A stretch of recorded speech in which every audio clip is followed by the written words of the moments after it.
পালিয়ে যাওয়া মেয়ের প্রতি বাবার রেখে যাওয়া একটা চিঠির অংশ আপনাদের পড়ে শোনাই।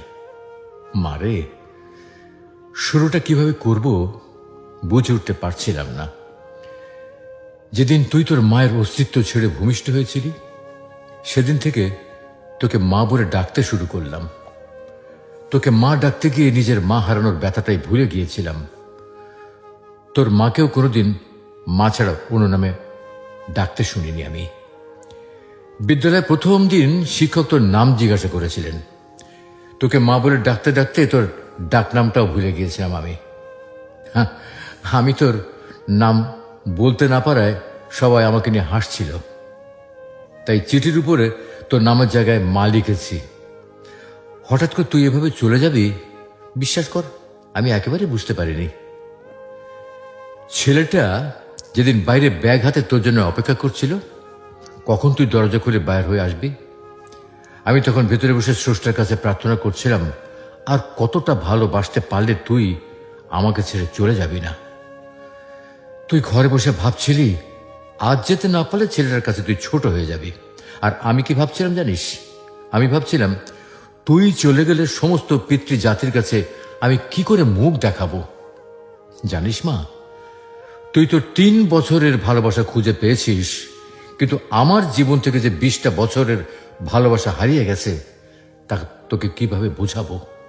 মারে, প্রত্যেকটা বাবা জানে রক্ত পানি করে গড়ে তোলা মেয়েটা একদিন অন্যের ঘরে চলে যাবে। তারপরেও একটু কৃপণতা থাকে না বাবাদের ভেতরে। বাবাদের ভালোবাসার শামুকের খোলসের মতো, বাইরেটা শক্ত হলেও ভেতরটা কিন্তু খুব নরম হয়ে থাকে।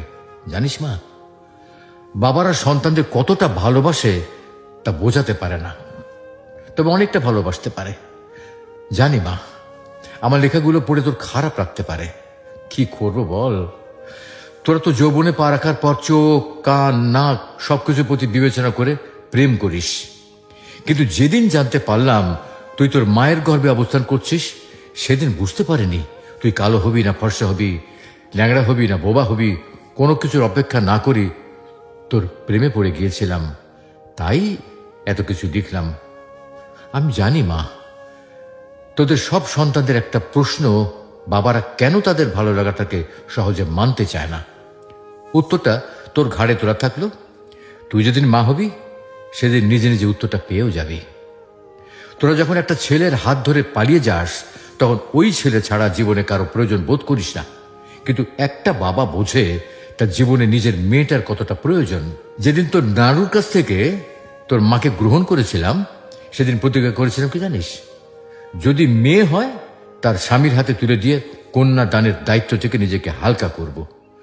তাই তোর প্রতি এত অভিমান। মারে, বাবার উপর রাগ করিস না। তোরা যদি অল্প দিনের ভালোবাসার জন্য ঘর ছেড়ে পালাতে পারিস, তবে আমরা এই 20 বছরের ভালোবাসার জন্য বেপরোয়া হব না কেন? বাবারা মেয়ে সন্তানের জন্মের পর চিন্তা করতে থাকে নিজের মেয়েটাকে সুপাত্রের হাতে তুলে দিতে পারবে তো, আর যৌবনে পা রাখার পর চিন্তা করে কোনো প্রতারণা হাতে পড়ে পালিয়ে যাবে না তো। তাই মেয়েদের প্রতি প্রতিটা বাবার এতটা নজরদারি। যদি মন কাঁদে চলে আসিস, বুক পেতে দেব। হয়তো তোর মায়ের মতো তোকে পেটে ধরিনি, তবে পিঠে ধরার যন্ত্রণাটা সহ্য করতে পারছি না। আর কি বলবো তোকে, ইতি তোর জন্মদাতা পিতা। সুপ্রিয় দর্শক, এই চিঠিটা পড়ে অন্তত একটি মেয়ে বা ছেলেও যদি তাদের সিদ্ধান্ত থেকে ফিরে আসে, তাতে মন্দ কি?